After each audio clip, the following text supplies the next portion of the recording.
Hey, I'm not convinced the AAA gaming industry is dead, but it definitely feels like it's coughing up blood right now.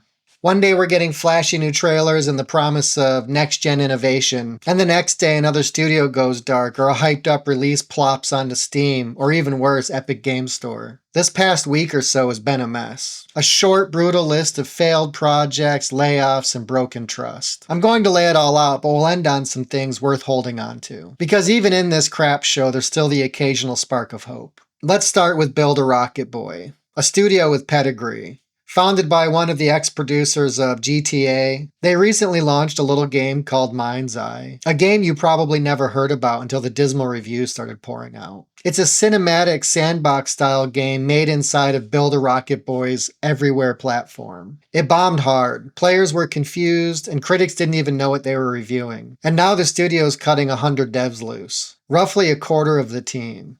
It didn't even get a full cycle before the hammer dropped. I was just as confused. Why hadn't I noticed this thing until a day or two after release? Why the hell was it even released in the state it was in? I guess it was so bad that not even an early access could have helped it, and the studio knew it.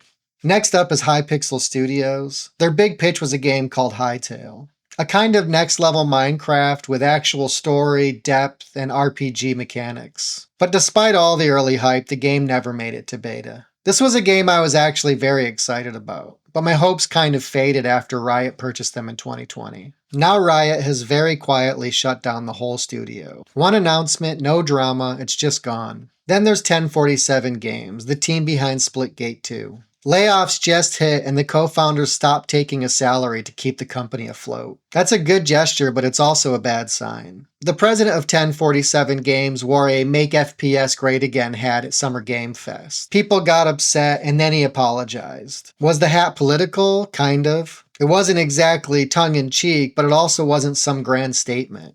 Honestly, I don't care. I don't care what your politics are, unless they're so baked into the game that I can't play for 5 minutes without being force-fed the message. The apology does bug me, but I'm not mad about it. It's just so boring and safe. You wore the damn hat. Own it, man. The first Splitgate had a solid core. Portal mechanics, tight gunplay, fast rounds, but the sequel's rollout has been rocky, with players especially upset about the paywall for everything approach.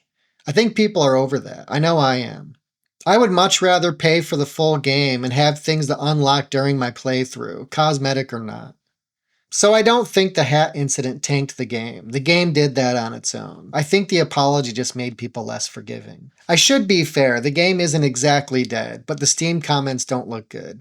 And finally, we have Sony's Bend Studio. The Days Gone developers just laid off 30% of their workforce after Sony canceled their latest live service game. That game hadn't even been announced publicly yet.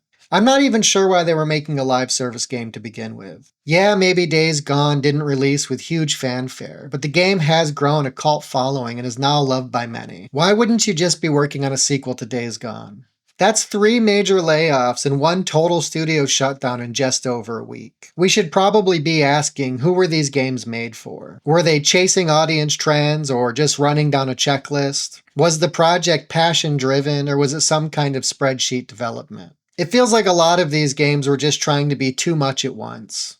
Cinematic, live service, multiplayer, and TikTok friendly. And they all collapsed under their own weight. But let's not end this face down in the mud. Death Stranding 2 on the beach is looking like a win. Early reviews are calling it Kojima's best work yet. Weird, patient, meditative, everything modern publishers tell developers not to do. And yet it works, because it doesn't try to please everyone. It doesn't pander and it doesn't explain itself. It just commits. There's something refreshing about games that don't feel like they came out of a marketing funnel. No manufactured hype, no checklists, no by-the-numbers backstory template. Kojima might be a wild card, but at least he's swinging for something human, and you can feel that in the response. So yeah, I don't think the industry's dead, but I definitely think it's hurting. Bad leadership, bloated projects, and confused priorities are killing once great studios. And I only see a handful of people talking about the why of it in a meaningful and honest way. But we are still getting flashes of greatness. When a studio actually trusts its own voice and lets its creatives run a bit wild, all with a clear focus on real players, you can feel the difference in the games they make. Please subscribe if you want to hear more. Thank you, and see you later.